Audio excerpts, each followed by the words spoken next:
was a regular on the chat rooms on the deep web back when I was a sophomore in high school. Literally every day for about 5 months straight. Before school, after basketball practice, and before bed. I was always on there. I'd chat with this one guy all the time because he seemed really cool. He'd always link me to funny videos. In about in month 3, it all changed. He would send links to weird rooms, then to dark live streams. So one day I was on a stream, and there was a lady chained to a bed and gagged. Then I clicked off of the stream, and I tried to click something else, then the mouse quit moving. It started to move by itself, and clicked back on the stream with the lady chained down. When it opened back up, the lady was still there, and a man with a potato sack on his head was on the screen. The potato sack only had one eye cut out, and that's all. There was a table that had a hacksaw, gun, and scissors with a shaving razor. The man spoke into the camera and said, "Pick one." Everyone picked the scissors and the razor. He then shaved her head. After that, he said, "Pick another one."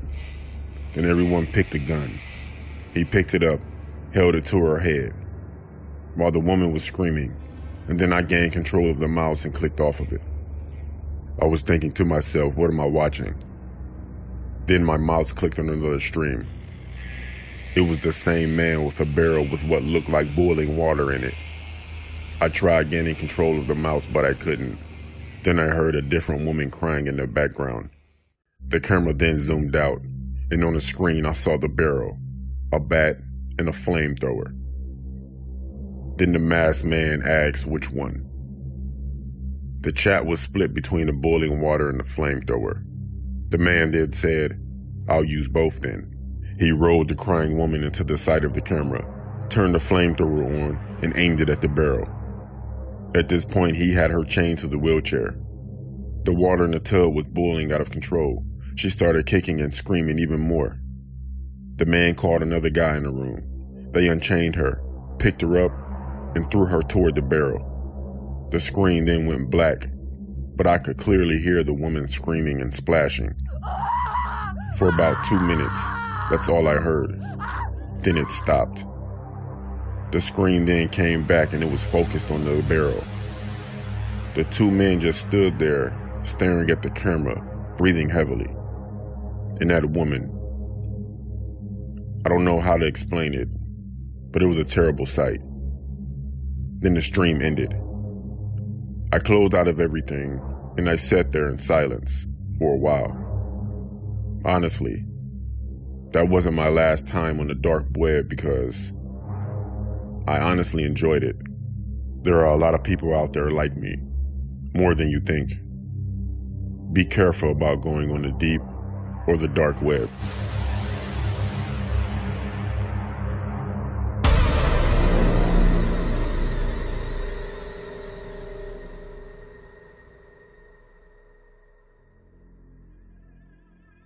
About a week ago, I was scrolling through the dark web looking at the same old stuff I usually do. I then came across a link called Sleeveless Ace. I was curious, so I clicked on it and checked it out. It was a live stream of a man who calls himself Sleeveless Ace. He was dressed kind of like a blackjack dealer, wearing a black waistcoat and a bow tie. He was also wearing a mask, a creepy jester mask, like something you would see from the movie The Purge. He was set down at a table with a stack of playing cards that were face down. He then lifted the first card from the deck. It was a 6 of hearts. He then spoke saying, "Please place your bets." I didn't understand what he meant by this, but people in the comments section were placing their bets along with live or die. I was still confused. That was until Sleeveless Ace went behind some kind of curtain and brought out a man who looked to be in his 30s that was tied up to a hospital bed. He then pulled out an electric drill and proceeded to drill into the man's legs. He drilled 3 holes in and around each of the man's kneecaps, while he screamed in agony. You could see the man screaming, crying, and letting out long breaths. Sleeveless Ace then turned back toward the camera and said, "Whoever bet live, congratulations. You have won this round." I then understood what was going on. Whatever number the card was, the viewers would bet if the victim would survive the amount of times of torture as the card number. The next card that was drawn was an ace of clubs.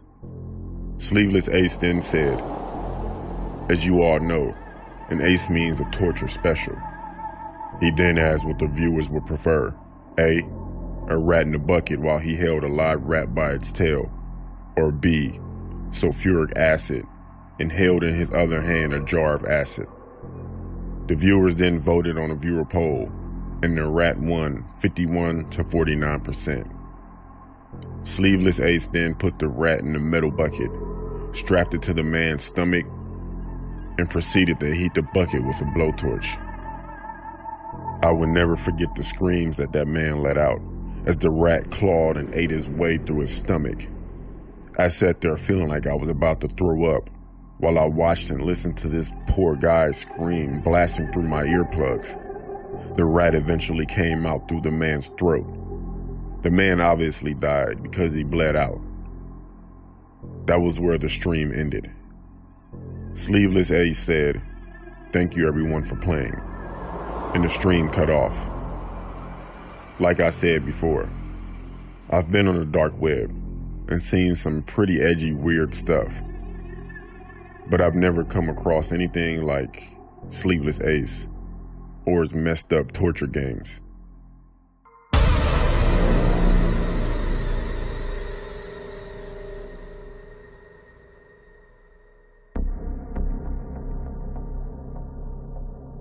My name is Charlie. I used to smoke a lot of weed back in the day when I was a teenager, but it became very bland and boring, but I also told myself not to try any other drugs. At school, my friend Christine told me that she heard the best weed was on the dark web. I knew a little about the deep and dark web, but I thought that drugs would be something geared more toward the deep web. Maybe I didn't know as much as I thought. My friend got with me later and told me she ordered me some weed. About a week later, I was at home by myself on a Friday night when someone knocked at my door. I went to the door and looked out of the peephole and saw some guy with a black t-shirt, black Yankees cap, with sunglasses on, and it looks like a box in his hands. I was immediately skeptical because it was 9 p.m. He didn't need sunglasses at night, and no one delivered packages this late. I didn't say anything because I figured he would just walk away. I called Christine to ask her how long that order would take, and she said about a week. I told her that there's a man outside my door with a package. Could that be him? She asked, why would someone be standing outside your door with weed? Then all of a sudden, I heard, "Hey Charlie, I have your package. I know you're home. I see you through the window." I turned around, and this man was standing on the patio on my back porch looking through the sliding door windows. I'm guessing this guy went from my front door to my back porch because I wasn't answering the door. I told my friend and she said to call the cops. He was trying to get in the back, messing with the door handle. I hung up on my friend and I called the cops. I ran out of sight of this guy, and I didn't hear him anymore. About 5 to 10 minutes later, the cops showed up. That box was outside my back door, and written on it was, "You're lucky." And there was nothing in the box but paper. After that, I never spoke with my friend Christina anymore because, honestly, I didn't trust her. I thought she tried to set me up. Anytime someone brings up the dark web or even the deep web, I will either change the topic or I'll be quiet. I used to visit it occasionally, but after that situation, I've never done it again.